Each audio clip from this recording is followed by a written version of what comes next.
These latest headlines from ABC15 are sponsored by Lerner and Rowe Injury Attorneys. One call, that's all. Hello, Megan Thompson with your top stories right now from ABC15 Arizona. Developing right now, the roommate of a murder victim sentenced to 3 years probation and 90 days deferred jail time after pleading guilty to hindering prosecution in the case. Shannon Young is one of 3 suspects arrested after the death of Jake Kelly. The 49-year-old was found with blunt force trauma in his own driveway last year near Bell Road and Cave Creek. Jake's family says Shannon and her husband Corey were his roommates, both pleading guilty to the same charge.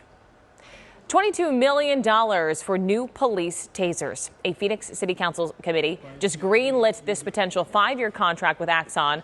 Police point to the new weapons' increased accuracy, farther range, and lower voltage as some of the key upgrades. But the Department of Justice's report into Phoenix PD found officers fire tasers too often with little to no warning, and at times at people who do not pose a threat. The full City Council will still have to give it final approval. The city of Phoenix is marking a milestone for pedestrian safety, celebrating the 100th pedestrian crossing light known as Hawks. The Hawks are built over frequently used crosswalks, and they can only be activated by pedestrians. When the light turns red, drivers must stop. When the lights flash, they can continue after treating the area like a stop sign. Now, just a few years ago, Arizona was the second worst state in the country for pedestrian safety. The city's street transportation director says Hawks are helping to improve safety. What we're finding is that there's reduced pedestrian incidents at those locations because pedestrians can cross the road safely. From 2022 to 2023, pedestrian deaths decreased in 30% by Arizona. The city plans to install the 101st Hawk at 7th Avenue and Coulter coming up in January.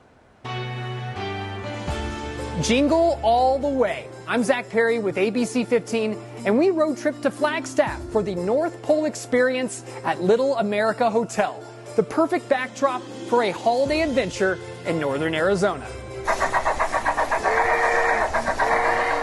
This is just one of many portals throughout the world that Santa travels through to get the presents delivered on Christmas Eve, but Flagstaff is the primary portal to visit the North Pole. The part of the workshop that's open is about a 12,000 square foot experience that includes Santa's Toy Hall of Fame, Santa's Original Workshop, the assembly room where children get to make bears and assemble toys with the elves directly.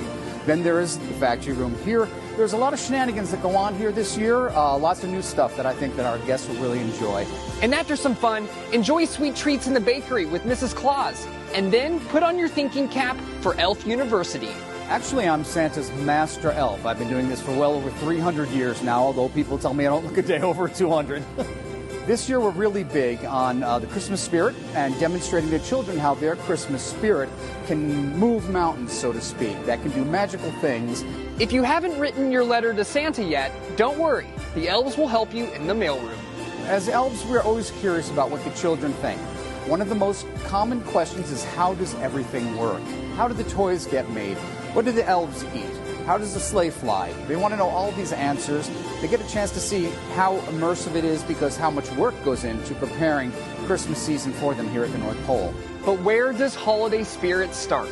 We believe it all starts here, okay, with all of us with our hearts in the right place, that we want to provide an opportunity for families. Families are multi-generational, everyone from the small children to the large children, the young children to the older children, right? So long as you have the child inside. Merry Christmas. Welcome to the North Pole experience. It's good to see you, and I hope all of you have been good boys and girls this year. Reporting from the North Pole experience in Flagstaff, Zach Perry, ABC15 Arizona. With your most accurate forecast, I'm meteorologist Jorge Torres. Another sunny and warm day for the most part here in the valley, with temperatures starting off this morning in the mid-50s, climbing to the lower 70s at midday, and forecasting highs to be 10 degrees above average for this time of year at 78 degrees. We'll see mild temperatures in northern Arizona, too, with highs in the 50s from Flagstaff to Heber and Show Low, 60s in areas like Payson, Prescott, and Sedona, with 70s elsewhere across the lower deserts. But we are holding on to a very slight chance of a shower or two, mainly across eastern Arizona first this afternoon, and potentially early in the valley later on tonight. So we do have a 10% chance for a sprinkle or two later on tonight, then drying out the rest of the week with the exception of eastern parts of the state. So here's that 7-day forecast. We stay in the 70s all the way through the weekend now, and it's early next week too, although those lows will take a dip. Meanwhile, in Flagstaff, we'll be in the 50s through at least Sunday, and the 30s and 40s for highs early next week. For the latest headlines, weather, and traffic, head on over to ABC15.com, or you can download our free ABC15 mobile app. These latest headlines from ABC15 are sponsored by Lerner and Rowe Injury Attorneys. One call, that's all.